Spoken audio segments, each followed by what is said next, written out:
അല്ലാഹുവിന്റെ റസൂൽ അവിടെന്ന് പറയുന്നു, ഏതെങ്കിലും ഒരു മനുഷ്യന് ഒരാളെ നോമ്പ് തുറപ്പിച്ചാൽ അല്ലാഹു അവന് കൊടുക്കുന്ന പ്രതിഫലം അതാ അവന്റെ പാപം അല്ലാഹു പുറത്തു കൊടുക്കും. എന്നിട്ട് നബി തങ്ങൾ പറയുന്നു, വഅ്തുകും മിനന്നാർ,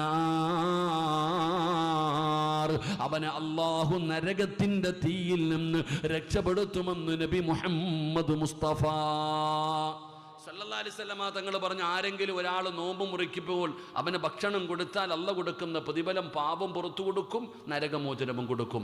സഹാബത്ത് ചോദിച്ചു, നബിയെ, ഞങ്ങൾ പാവപ്പെട്ടവരാ, ഞങ്ങൾ പാവങ്ങളാ, ഞങ്ങൾ എങ്ങനെയാ നബിയെ നോമ്പ് മുറപ്പിക്കുക? ഈ പാവപ്പെട്ടവരായ ഞങ്ങൾ എങ്ങനെയാ നോമ്പ് തുറപ്പിക്കുക? അള്ളാഹുവിൻ്റെ പ്രവാചകൻ സല്ലല്ലാഹു അലൈഹി വസല്ലമ തങ്ങൾ പറഞ്ഞു, ഒരു കാരയ്ക്ക കൊടുത്തിട്ടെങ്കിലും, നിന്റെ കയ്യിൽ ഒരു കാരയ്ക്കേ ഉള്ളൂ, നീ നോമ്പ് മുറിക്കാൻ പോകുന്ന സമയത്ത് നിന്റെ കയ്യിൽ ഒരു കാരക്കയുണ്ട്, ആ കാരക്കയുടെ പകുതി എടുത്തിട്ട്